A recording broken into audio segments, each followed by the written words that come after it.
Welcome to Are You Real, episode 50.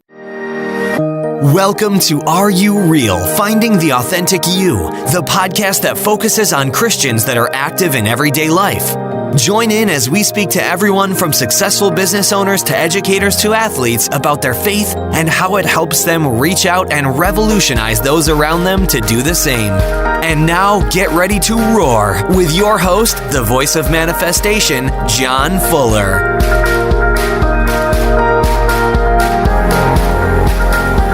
Hey Roar Nation, Jon Fuller here, and I'm super excited and fired up for today's special guest, Jody Holland. But today is not just any show. We are going to be talking about future shows of what we're doing, and this is just an intro of what we're going to be doing with Jody Holland on his new show called Are You Real Success? So what we're going to be doing is adding featured shows throughout the month. We're going to be bringing on past guests like Christy Austin, who's going to be doing Are You Real Power? We're going to be doing also a show with Jeremy Shuck on prophetic, and possibly a show with Michael McIntyre on business. We're going to be doing possibly an extra 3 to 4 shows a month. I would love to get your feedback. Please jump on our Facebook page or shoot us an email. Tell us what your thoughts are. We're going to be hitting different categories on life, including still keeping the same show that I'm doing. But today, we just want to give you an intro of what we're going to be doing in the future with Jody as well. So please give us a shout out. Let us know what you think. And I'm super excited for you guys to get some new, fresh content. So be blessed, and I hope you enjoy. Hey, Jody Holland here with the Psyche of Success video blog. Going to be talking with Jon Fuller today. Hey guys. CEO, owner, innovator of New Life Homes. Also, the #2 spiritual podcast on iTunes right now. The Are You Real podcast. If you haven't checked it out, you need to. I'll make sure and put a link directly to that as well as to his website in the description of this video. Make sure if you haven't subscribed already, go do that right now. I don't want you to forget, and share this with your friends. I was going to show you that. Oh, yeah. Right there. Just put it right up there.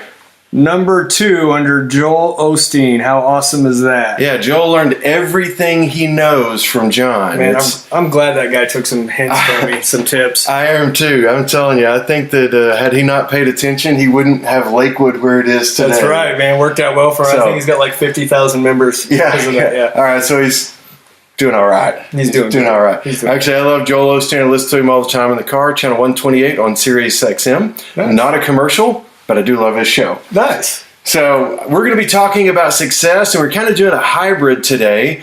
We're doing the video blog, but we're also going to be using the audio from this for a podcast on the Are You Real podcast. So I'm going to interview you, and you're going to interview me. We're going to talk together. Nice. We'll get it all figured out in the end. Let's do it.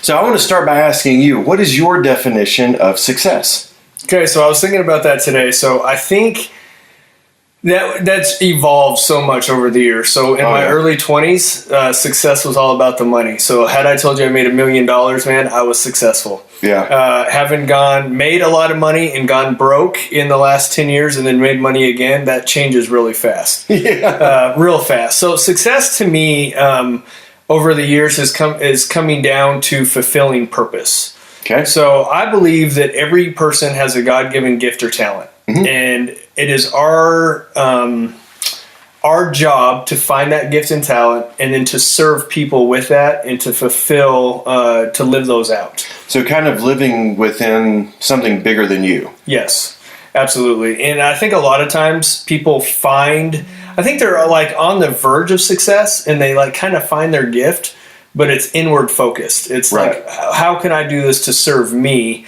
Instead of serving others. And I think as we turn those gifts out and we start to serve people, that's when I think our businesses, ministries, whatever it is we do, I really think that's when they explode. Yeah, I would totally agree. And I think, and one other thing I would say though, is also success is, as a family man, is loving my wife the way I'm called to, and seeing my kids and my wife fulfill their purposes also. Okay, so I'm going to dig into that one just a little bit, because I did a survey last year asking people, okay, what makes a marriage? What makes people actually stick together? And really it was out of kind of curiosity and a little bit of frustration with the number of people that I know that got married and divorced, and then married and divorced, and then married and divorced. And it's like, okay, something is missing here. Right.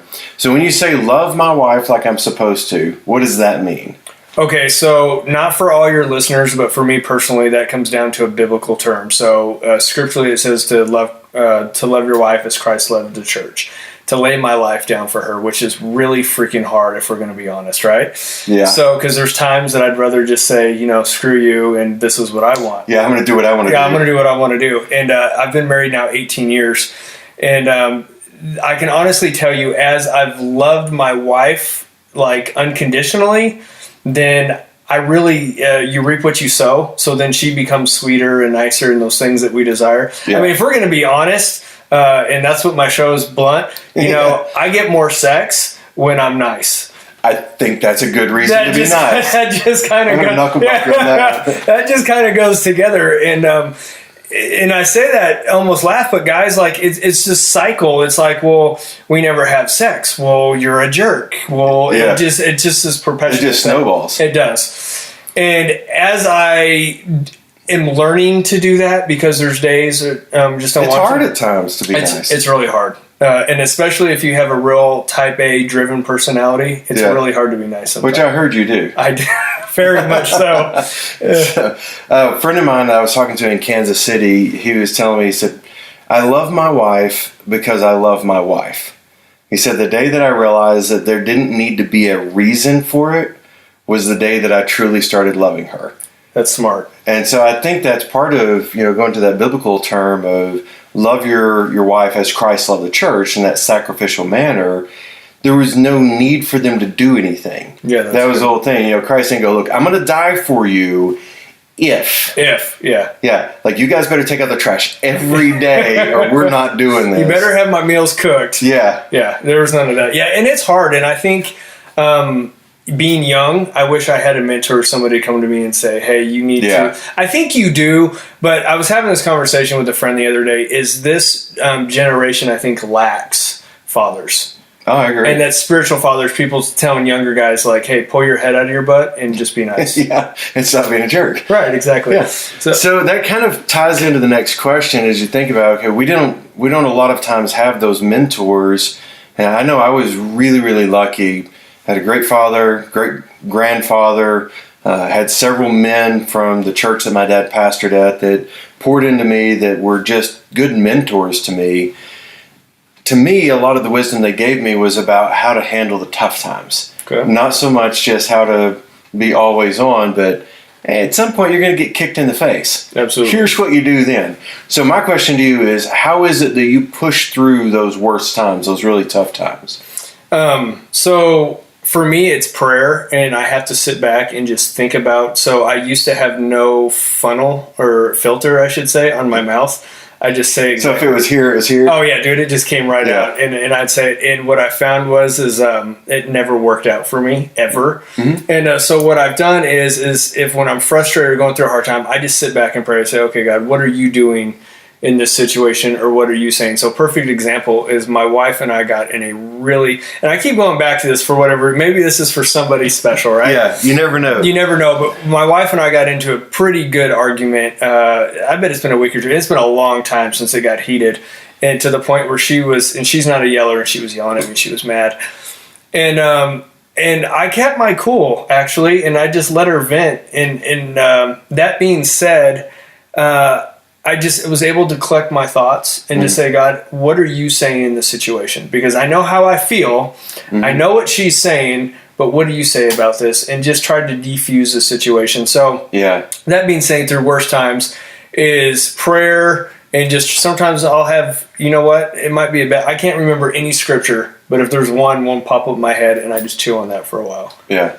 Well, it sounds also, I mean, when you say you're doing that, when you back up from where you're at, you're taking time to kind of reframe your situation. Yeah. We know how we want to act emotionally or react emotionally, but a lot of times what we're really supposed to do is go, okay, well, let me look at this from a different perspective. Within the God framework, right, here's what I'm called to do, as opposed to, dadgummit, I'm mad right now and I just want to do what I want to do. Oh, yeah.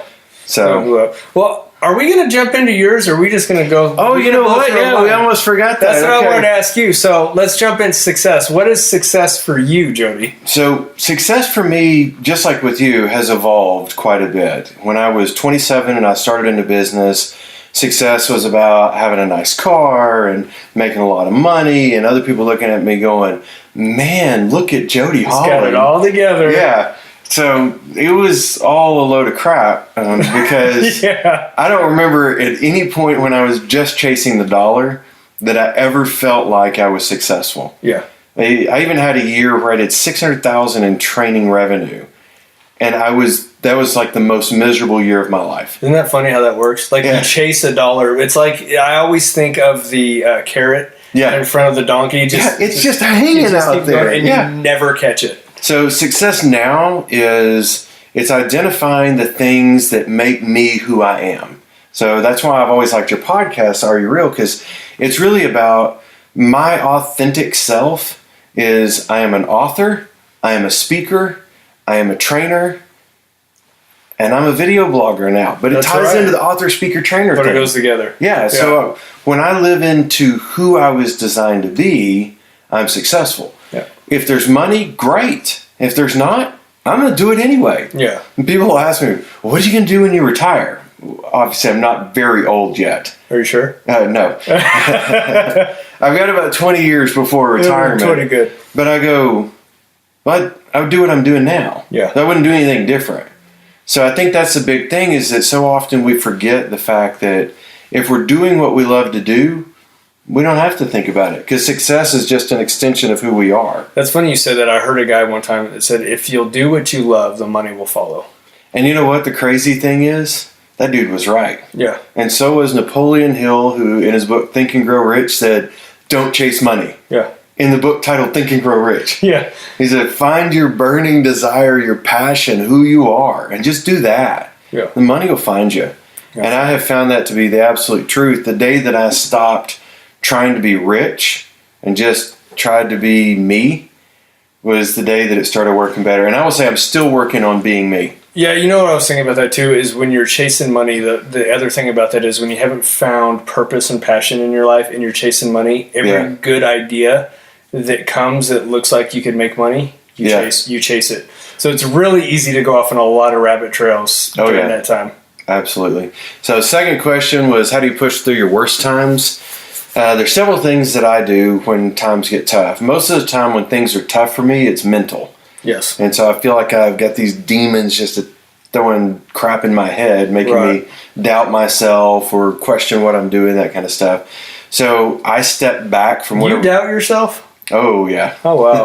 Coming from Jody, that was a good one. I had to capitalize on that. I think everybody doubts themselves at some point. Yeah, absolutely. But I think you step back and you just go, okay, how do I define me? And that's when I go back to that framework of, to be me, I have to be a writer, I have to be a speaker, I have to be a trainer. So you stay within your gifts. Yeah. And I think there's different contexts for your gift.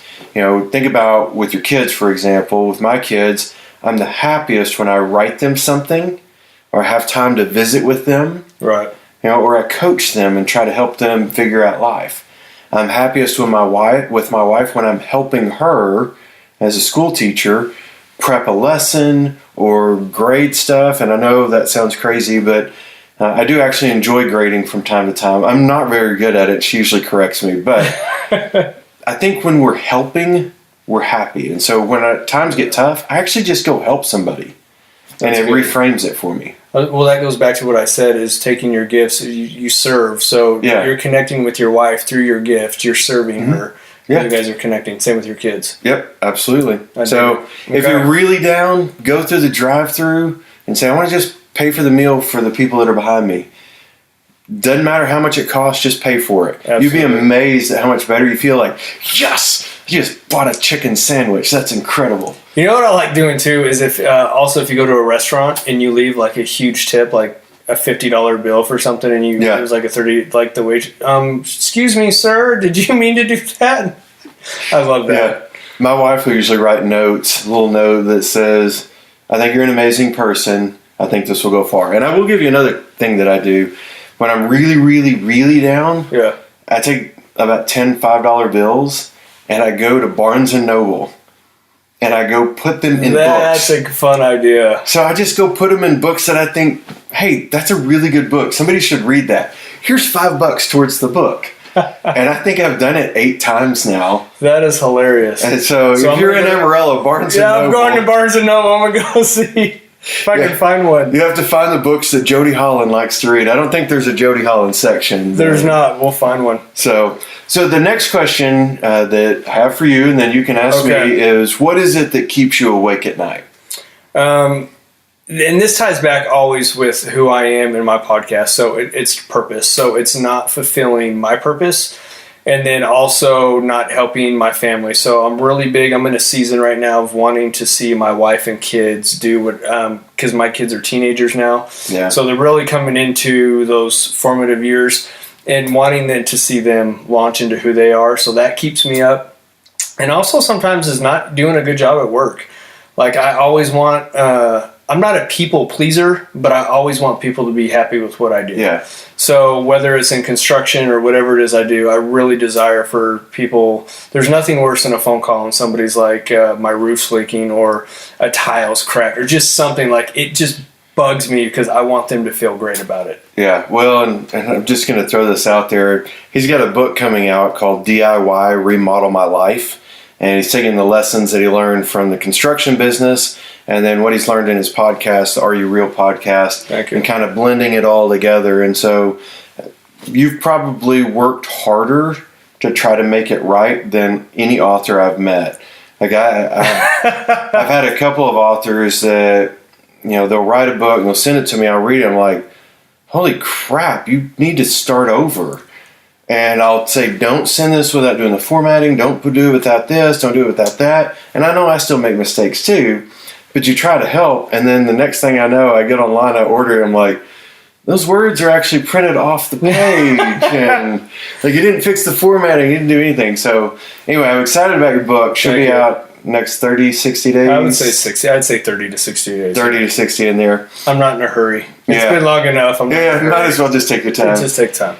So for me, what keeps me up at night is I worry about, am I doing enough?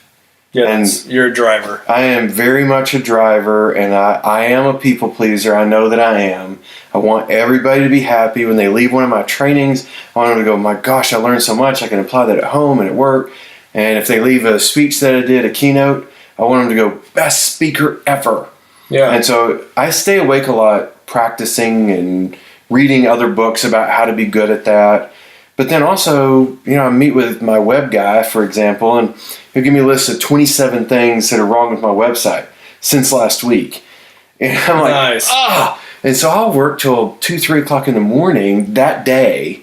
Like I'll just start about 6 p.m. and go till 2 or 3 in the morning, and I'm still not done. By that time, you're falling asleep at your keyboard. So what keeps me awake at night? I got a question for you on that, though, because you said you're a people pleaser, and a lot of people are, I think. So how do you deal with that if somebody's not happy with, like you didn't get that was an amazing Jody speech or something like that. How do you deal with that? I don't know. I've never had that yet. Well, you surely had something. Give me a break.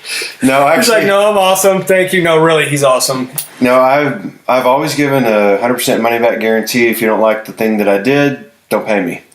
And that's part of it. And so I can justify if there's ever anybody that's not happy. Right. And so I've had 2 of those in like 17 and a half years. That's pretty good. It's not too bad. But when you put it out there, you work a little harder to make sure you don't have to give the money back. For me, though, there are people that don't like me.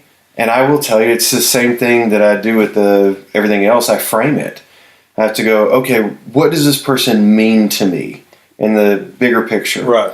And if they really don't mean anything to me, and I know that sounds harsh, but it's that's not. It's not that they don't mean anything, but it's it does. It means that they don't mean anything. So if they have no leadership over me, no influence in my life, no, or I don't respect who they are as a human, then I'll go, okay, thank you. So I had a guy that I was coaching 4 or 5 years ago.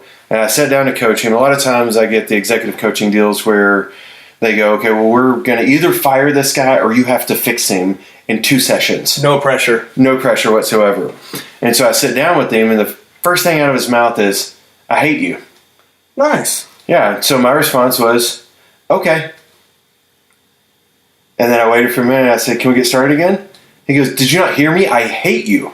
I go, "Okay, yeah, I got that. You hate me. Yeah. I'm good with that. No problem. I'm not here to be your buddy." Yeah. And so there are ways, like in my professional life, that I can keep that frame in place to go, okay, in this setting, I would probably be pretty emotional and upset too, Right. because he was told he's either going to fix you. Okay, none of us want to be quote unquote fixed. Yeah. And, which I don't go into quote unquote fix people. I go in to help them understand perspective and build the skills and the behaviors that make other people interpret them the way they should. Yeah, I like that. Yeah. So it's all just about interpretation, wording. right? Yeah, and wording. So to get through that side of it, when people don't like me, I have to frame it. And then I have to come home and talk to my wife about it. And usually... Does that help? Oh, yeah, tremendously. My wife's a great listener. Sometimes she gives me advice. I'm like, "Whoa, I don't want advice. I already know what to do. I just want you to listen." I already know what my problem is. Yeah. Well, nobody knows more about their problems than the person who has the problems. Yeah. And the same thing is true with pretty much all women. They just want you to listen, not come in and go, "Oh, can you do this? Can you do this? Can you That's do this?" really hard as a guy. It's really hard as a human. Yeah. Because women do the same thing back to guys, and most guys don't want the answer from their wife either. They just want somebody to listen. This has almost turned into like a marriage podcast. Couples therapy. I feel like. It Yeah. really is. That's Yeah, so let's awesome. go to the next one. We'll go to the marriage one when we talk about the 7 habits. The next thing we talk about is success habits. So what Okay. are some of the things that you do to ensure that you stay successful? So that has been a journey for years, but lately it's been as we were talking earlier off air, is that I'm in the middle of a game right now, and it's faith, family, fitness, finances, and fun. You have 30 days, you set a goal in each one. So to answer that question is goal setting. Yes. And we set goals and every week you have to hit goals. You have to achieve something in every area. And what that did is just to give you an example. So last night was Mother's Day, and we were at my uncle's house. It's like 6:30, 7 o'clock at night. I'm wiped out, tired. I'm ready to go to bed. And I realized that I had missed 3 workouts this week, and my goal is to make 4 workouts in a week. So I went home, took a scoop of pre-workout, and went to the gym and did 3 workouts and 2 hours. in 2 hours, and Yeah. completely wiped myself out. I mean, I I barely you slept great, though. I barely walked out of the gym. Yeah. And so that was like, I met my goals for the week though, and that was the thing. So that has been really eye-opening for me, is what it takes to achieve those things. So I'm in agreement with you, and I'm actually going to reach right back here. Yeah, I love your marbles. So these are my marbles. That's my goal-setting system right there. So So hopefully you don't lose them. Your Yeah, marbles. I know. If you don't move them from one to the other by the end of the year, you lose your marbles. So these are the number of training days / speeches that I intend to do for the year. These are the number that I have done in the first 3 months. I haven't moved April over yet. Okay. So, no, I have moved April over. So that's 4 months. So we're going into May now. So I've got a little time. But I'm actually on track Okay. to hit my target. But it's amazing that just having something in front of you like that, like a goal, Yeah. where you say, I've got to do X number every month or I'm not going to make it. Right. So I do that. So the biggest habit for me is I take what I want to do for the year, I break it down by month, what's got to do each month, and then I break down each month by week and each week by day. I know that in order to be successful in, say, sales, I've got to call and talk to between 5 and 10 people a day. Oh, wow. That's a lot. Not actually that much. No? It's 30 minutes. Okay. It's 30 minutes to an hour of work, because of the 10 people, 8 of them are going to give me some advice about where I could reside. Okay. They're going to tell you to go away, sometimes in a not so nice manner. And 2 of them are going to go, that's really interesting. We ought to get together. So I do that at the start of the week until I have the number of appointments that I want. I don't actually do near what I used to do. My first year in business, I did 10 appointments per week. That's 2 per day. So that meant I had to do 50 phone calls minimum a week, which I did on Monday. Wow. So I would do my 50 calls, and then I would go have my appointments, and that would generate my revenue. I knew a call created revenue in the end. Yeah. It's funny you talk about that. So lately I've been saying that out of sight, out of mind. So really it makes all the difference. If you see your goal or your marbles and Yes. they're there, like you realize I have to do something about this. And as soon as you don't think about it, it just gets pushed to You the just wayside. forget about it. And you drift. Yeah. And then all of a sudden a month goes by and you're like, what if you think back this You're like, I only did 10 marbles. I'm supposed to do 17 every month. Exactly. I was sitting down with a friend of mine the other day. We spent down an hour. He never even, we went through the big 5, which was faith, Yeah. family, fitness. And we're driving and I said, and he's like, this moment just hit him. He's like, I've never thought about that. And he's at least 10, 15 years older than me. And I thought, you've gone through your entire life and never thought about these things. Well, and having it balanced out is critical too. Yeah. So that's my work goal. I have one work goal. Certain number of marbles have to be moved for the year. Yeah. That's pretty much it. And then I have a family goal, and it has to do with the number of vacations and the number of dates. Nice. That's for me and my wife and my kids going on vacations. And the kids, once a year, I try to take a trip one-on-one. And that's what I want to, that's like, you balance out your life, because if you only pursue money, then success is going to run away from you. Yeah, and if you just pursue your relationships with your family, Then you're going to go broke as a joke. Yeah. So you gotta have all of that together. Absolutely. Okay. All right. So the final question I've got for you is: what is the best lesson that you've learned related to success in life that you could share with the viewers? So the thing that's made the biggest impact on you. So I think for success I would say is love God, love people, and then I always try to do what's best, not just for myself, but for everybody around me. Because it's really easy just to do what's good for me in a situation. But if you sit back, like you were talking about earlier, and analyze the whole situation and say what's best for everybody. Yeah. And also that goes back to you reap what you sow. And, if you sow crap, well, you're going to reap crap, right? Yeah, that's all you got. That's your only option. That's your only option. So really is, and I tell my kids that all the time. You reap, and I think they hate hearing it. I'm sure. I'm like, you reap what you sow. If that's how you're going to treat people, that's how they're going to treat you back. And that goes in every area, whether it's business, life, marriage, it doesn't matter. So that, for me, success is reaping what I sow. A perfect example, going to the grocery store, smile at people. Mm-hmm. And you would be amazed at how many people are like smile back. Like it just made their day that you smiled. Or if you scowl at people, they look at you and like, you're a jerk. Yeah. Right? And then they're mad at you for no apparent reason. Exactly. So what about you? Okay. So for me, the best lesson I think I've ever learned is nobody's stopping you. Yeah, And I was told that when I was a kid by an entrepreneur that was very successful. I've been told that by different executive coaches I've hired over the years. When I said, well, I really think I want to do this. And for some reason, that always comes back around. Nobody's stopping you. Absolutely. So the only excuse that we have for not being where we intended to be in life is the fact that we haven't chosen to move forward. It's ourselves. Mm-hmm. Yeah, I have a good friend of mine, a friend of both of ours, AJ. Yes. He's done some stuff. He'll ask me, sometimes he's like, well, why aren't you doing that? Well, why not? And every time I say it, like he digs deeper to the point where I have to realize I'm like, okay, because I'm being lazy and it's a choice that I've made. And that's really what it comes down to. So we are who we are and where we are because we've chosen to be at this exact spot. Ouch. If we want to be someone else or be somewhere else, you just got to make a new choice. Yeah. You don't have to beat yourself up for what's gone wrong. You just have to decide, now I'm going to do something different. Absolutely. So you are who you are and where you are because you've chosen to be there. That hits me between the eyes still to this day. Oh, yeah. And I go, God, I can't blame anyone. Nothing's stopping me. And I think it's amazing when you realize it's easy for us. Like I can look at somebody and see their gifts really quick and go, oh my gosh, they have so much potential. Yeah. And I think people even recognize that in us as well. But it's easy sometimes you get in a rut and you're like, well, I suck. Or I can't. Or whatever stupid reason you have. That negative self-talk. Yeah, and you have to not just be able to talk through that, but have positive people around you to speak through it as well. Yeah. Well, I know I have a group of guys that encourage me. You're in that group. One of my friends from Kansas City, we go at least once a year on a guys trip. And it's really just a way for us to connect, relax, remember who we are, play a little golf. He plays it really well. I'll play it really poorly. You chase your ball? Yeah. Well, actually, you know what? I'm going to take that back. I always say I'm bad at golf. I'm really not that bad at golf. I just don't play often enough because I haven't chosen to. So I can't sit there and talk down about myself.